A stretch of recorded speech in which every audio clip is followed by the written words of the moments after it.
Esse aqui é o ambiente sem nenhum tipo de tratamento. E esse é o som do ambiente, apenas com os painéis posicionados aqui na minha frente. Se você notou alguma diferença, já deixa aí nos comentários. Se você escutar num fone de ouvido, talvez a sua percepção seja um pouco melhor, mas eu sim vi uma boa diferença avaliando os áudios ali. E eu queria destacar a importância de você fazer, nem que seja um básico tratamento acústico, comparado aí a você investir num bom microfone. Na verdade é o contrário.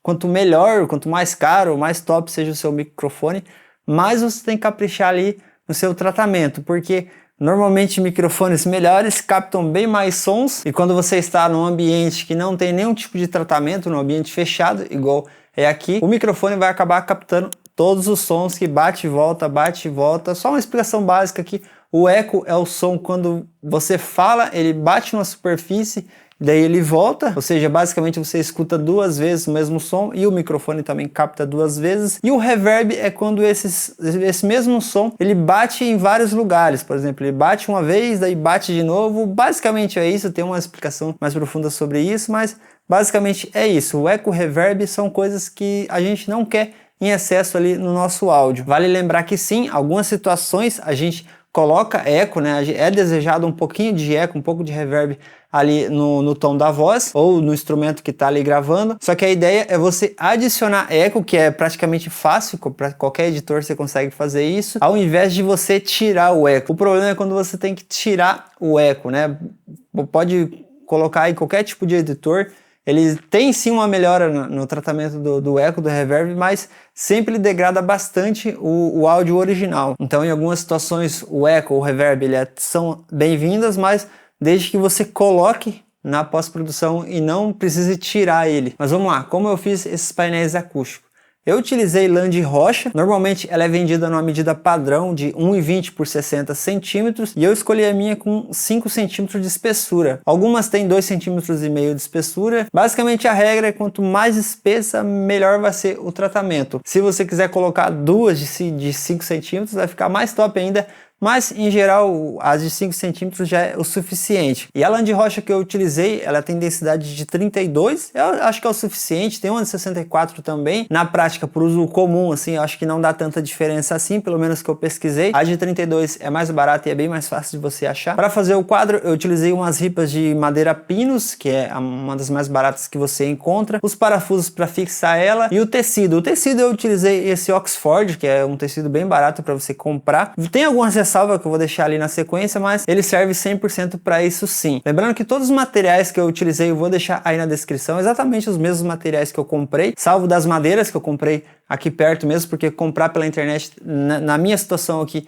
era um pouco mais caro e não tinha as dimensões que eu queria, mas você pode, qualquer madeireira aí, pede para comprar, a madeira é planeada, é cepilhada, depende da região, eles falam de um jeito, e eu pedi para eles cortar exatamente ali com 5 centímetros de altura, que é a mesma altura ali da lã de rocha. E de ferramenta eu utilizei uma parafusadeira, mas você pode utilizar a furadeira também serve, e uma grampeadeira. Essa minha é um modelo bem simples, e alguns grampos. Basicamente esses são os materiais que você vai precisar. Aqui tá as 4 madeiras, duas de 64 centímetros e duas de 120 centímetros. Essa é a medida padrão, mas se você quiser que fique um pouquinho mais acomodado, é interessante que você faça essa aqui de 64 com 63. A lã de rocha ela vai ficar um pouco mais compacta. Na altura aqui também, se você quiser diminuir um meio centímetro aqui, fazer com 119 centímetros e meio, fica mais interessante. Dependendo do tipo de acabamento que vir a madeira, pode ver com a minha aqui que ela tá com os cantos vivos. Pega uma lixa dessas bem grossa, pode ser lixa de metal mesmo, porque ela é um pouco mais resistente, e dá uma quebrada nas quinas. Vai evitar aí que fique marcado muito o tecido. E também pode até rasgar o tecido com essas quinas aqui, ferpas e tal. Mas vamos lá. Primeira coisa, pega as duas madeiras de 64 centímetros e vamos fazer um furo guia nelas, para que acomode bem a cabeça do parafuso. Vou usar aqui uma broquinha de madeira, tipo broca de escariar, de 3/8.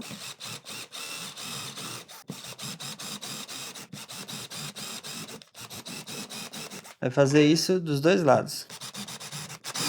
Assim, não é extremamente necessário, mas se você quiser evitar que a madeira trinque a hora que você coloca o parafuso, você pode fazer um furo guia. Vamos usar uma broca de 3 milímetros.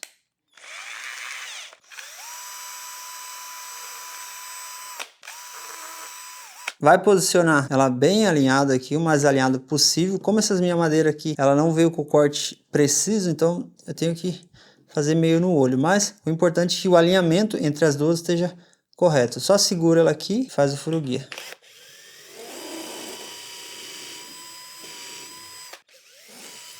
Esse parafuso que eu estou utilizando aqui é um parafuso 4x3. Basicamente ele tem 4 mm de espessura e 3 cm de comprimento. E só parafusar. Vai fazer isso nos 4 lados. Se você quiser aplicar uma cola de madeira aqui para ficar uma fixação mais firme, melhor ainda. Eu não vou precisar aqui porque no parafuso fica bem firme, não é uma coisa que vai ser estrutura nem nada, então, mas é bem-vindo uma cola de madeira também. Se você não quiser fazer furo guia, ele até dá certo. Eu fiz alguns sem o furo guia, mas corre o risco de rachar a madeira a hora que você for apertar. Agora, para fixar o tecido nela, tem várias formas de você fazer isso. A forma mais fácil que eu encontrei é a gente colocando o tecido que vai ficar na frente, primeiro, embaixo, só esticar ele e já deixar mais ou menos a sobra aqui. Se ficar um pouquinho a mais, a gente corta. Só pra gente cortar o tecido ali, para ele ficar mais fácil da gente trabalhar. Aí você mede mais ou menos com sobra aqui pra cima, pra cortar. O meu vai dar mais ou menos aqui, ó. Com o tecido cortado, já confere se ele tá bem dividido, ó. Se vai dar pra fazer a dobra aqui.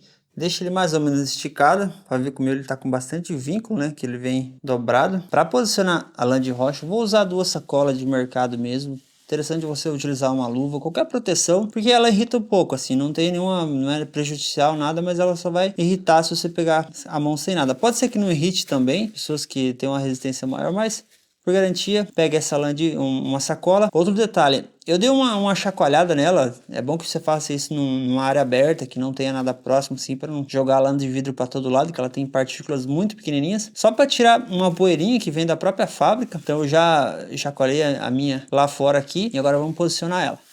Só pegar ela.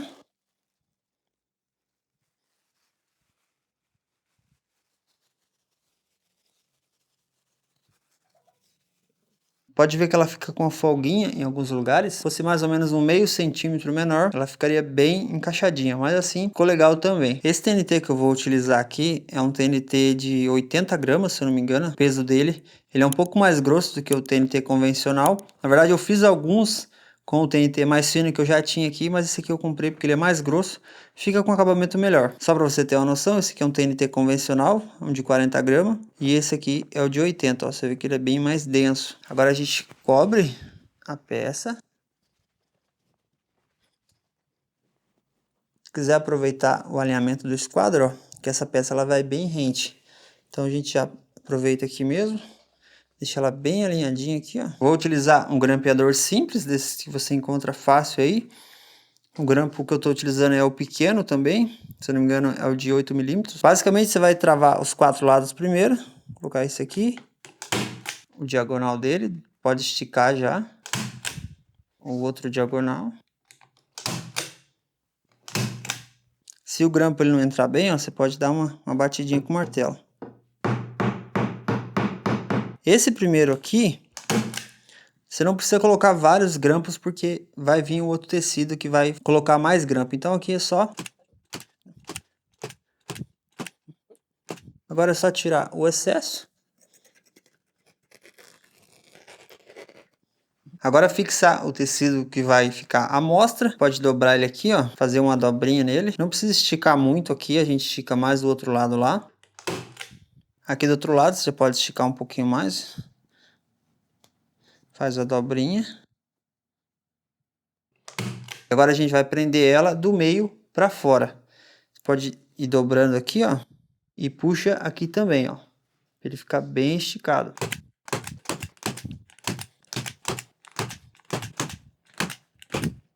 Finalizando as laterais, a gente prende o meio aqui, estica também e vai fazendo para fora também. Caso um grampo ele não entre assim, você consegue retirar com a tesoura, por exemplo, ou aquele tirador de grampo de folha sulfite também serve. Agora, aqui é o seguinte, existem vários jeitos de você fazer esse acabamento aqui. O jeito mais fácil, mais bonito que eu achei é basicamente assim, ó. Você fica com essa sobra aqui. Se quiser, você já pode cortar um pouco dessa ponta aqui, ó. Você vai fazer o seguinte, você vai empurrar ele todo pro lado, colocar o dedo assim, ó. Vai esticar, empurrando e esticando esse lado, entendeu? Empurrando essa parte aqui, esticando esse. Pode cortar o excesso, dobrar ele todo pro canto.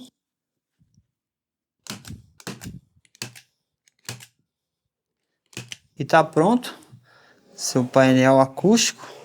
Agora só falta o dispositivo de fixação.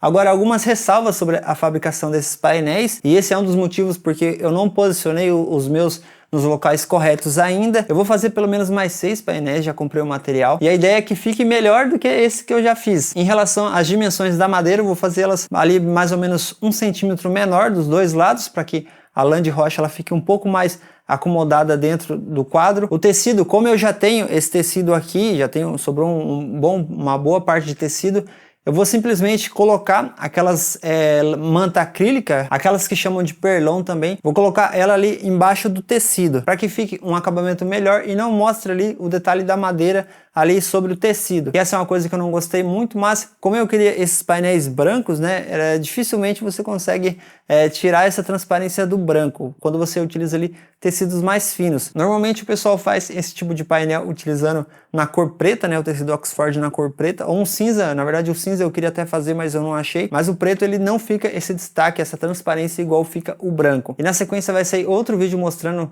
eu fabricando esses outros painéis, que é para ficar um pouco melhor, e eu instalando eles aqui no ambiente também. Inclusive foi por isso que eu não posicionei ainda, porque como eu vou adicionar mais, eu vou deixar eles, para deixar eles separadinho, como vai ter que furar a parede para mim colocar eles, é bom que já que faça um furo só, né? Um furo só não, furos nas posições corretas já. Sobre os tecidos, tem outros tecidos que você consegue utilizar também, que ficam com acabamento melhor. É mais fácil ficar um acabamento melhor, porque eles são um pouco mais grossos. Tem aqueles tecidos acústicos, vou deixar aí na descrição para vocês verem qual que é. Eles custam um pouco mais caro, mas no final das contas acho que vale. A única coisa que como eu queria na cor clarinha, eu não achei um totalmente branco, só tem aquelas cores mais tipo xadrezinho. Mas entre todos, aqueles acho que é a melhor opção ali, falando em eficiência e em acabamento. Tem também um tecido que eu vi depois, que é um pouquinho caro também, mas fica um acabamento muito bom, é o feltro. O feltro também ele é um tecido bem grosso, ele não vai aparecer as madeiras ali entre os tecidos, e vai ficar com um acabamento muito bom também. E não custa tão caro, tem um monte de cor para você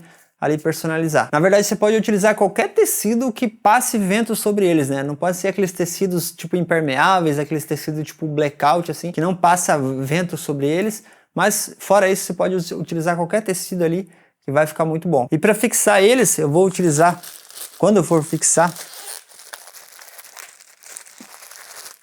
esses ganchinhos aqui, você só parafusa eles atrás do painel e coloca um parafuso, na verdade 2 parafusos ou um parafuso também na parede. No próximo vídeo eu vou mostrar mais detalhes como é essa instalação, mas é bem simples, eu vou deixar esse suporte aí na descrição também. Para mim fazer esses 6 painéis, eu gastei mais ou menos, acho que R$200 nos 6 lã de vidro, elas vêm cortadas já, lã de rocha, lã de vidro não, lã de rocha. Foi mais ou menos uns R$100, R$90 nas madeiras, já cortada, bonitinha. Os parafusos eu já tinha, e o tecido eu comprei um rolo com 10 metros, pela medida padrão que eles vêm, que é 1,40, custou acho que R$70. Eu sei que no total cada painel saiu mais ou menos ali por R$70, R$65. Mas se você for colocar no ponto do lápis mesmo, incluindo você utilizando aquela lã, eu acho que sai mais ou menos ali colocando os parafusos, tudo que você vai utilizar. Vai custar... Ah, tem o TNT também que eu não mencionei. O TNT ali custou uns R$30. Considerando tudo isso, cada painel ali sai mais ou menos uns R$75. Se você preferir comprar o painel já pronto, tem essa opção também. Eu, inclusive, vou deixar alguns anúncios ali para vocês verem. Alguns anúncios que eu quase comprei. Tem uns que são bem top, assim, pelo menos o anúncio representa ali que tem uma qualidade bem maior. Tem até uma chapa de MDF fina no fundo. O tecido é um tecido acústico já. Ele custa mais ou menos R$200, essa mesma medida de 1,20 por 60. Às vezes tem algumas promoções que eles saem por 180, você comprando mais painéis. Tem outros anúncios também, com alguns modelos que saem ali Basicamente essa mesma estrutura que eu fiz, que é ali um tecido mais simples, ou um acabamento mais padrão, aquele mais padrãozinho, ele sai mais ou menos ali em torno de 150, 160 reais, até um pouco mais barato, depende da promoção. Assim, considerando que você não tenha nenhum tipo de ferramenta, né? Você não tem furadeira, você não tem grampeadeira, se você vai precisar comprar tudo e você vai utilizar isso só para fazer isso, eu acho que vale bem mais a pena, ou talvez você não tenha disponibilidade de espaço para você estar fabricando, ou esses motivos que impedem você a fabricar alguma coisa. A economia que você tem para fabricar esse painel é mais ou menos ali de uns 50%, e se você adicionar um pouco a mais de dinheiro ali, ele ultrapassa esses 50-50 de economia, mas você tem um painel ali de mais qualidade, que é considerando aquele modelo mais premium que eu vou deixar aí na descrição. Eu só estou querendo dizer que dependendo da situação, não vale tanto a pena assim, digamos que você não tem habilidade nenhuma ali em trabalhos manuais, você fazer um painel e você comprando você não vai pagar tão mais caro assim. O que você precisa saber é que um painel desse tipo aqui faz toda a diferença no ambiente, vocês podem vir aqui e eles não estão bem posicionados ainda. Quando eu finalizar aqui, colocar mais painéis, vai ficar outro nível comparado ali à sala sem nenhum tipo de painel. Resumindo, esse tipo de painéis são itens, eu diria que obrigatório ali no teu espaço onde você faz as suas gravações, principalmente se for um espaço que não tem nada, né? Eu cheguei pouco tempo nesse espaço aqui, e aqui onde eu vou fazer as gravações não tem praticamente nada que é absorvedor, digamos assim, né? Quando você está num ambiente aí que tem sofá, cama, quadros, essas coisas com espuma, tecido, eles absorvem, né? Tapete, cortina, eles ajudam a absorver esses reverbs, esses ecos, e quando você soma isso com os painéis acústicos, você consegue ali um nível melhor ali de captação de áudio. Na sequência saiu outro vídeo fazendo os outros painéis e eles finalizados aqui já. Dependendo da data que você está assistindo esse vídeo, pode ser que ele já esteja aí na descrição. Se ficou qualquer dúvida ou algum complemento adicional, já deixei nos comentários. Se gostou do vídeo, aproveita para deixar seu like. Aproveita também para se inscrever no canal para ficar por dentro dos próximos conteúdos. Dá uma olhada nos outros vídeos aqui do canal. Tem bastante conteúdo bacana, com certeza algum deles pode te ajudar. Esse foi mais um vídeo e até o próximo.